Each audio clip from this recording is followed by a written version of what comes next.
শনিবার নির্বাচন কমিশনের দপ্তরের সামনে তৃণমূলপন্থী শিক্ষক সংগঠনের বিএলওদের বিক্ষোভ। উত্তাল পরিস্থিতি হয় নির্বাচন কমিশনের দপ্তরের সামনে।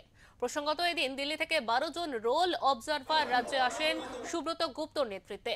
তারা এসআইআর সংক্রান্ত বিষয়ের মূল তদারকি করবেন এবং বাংলাদেশি মৃত ব্যক্তির নাম যাতে ডাবল না থাকে ভোটার লিস্টে সেই দিকটা খতিয়ে দেখবেন তারা। পাশাপাশি যে এনুমারেশন ফর্মগুলি ইতিমধ্যে জমা পড়েছে সেগুলিও খতিয়ে দেখবেন তারা।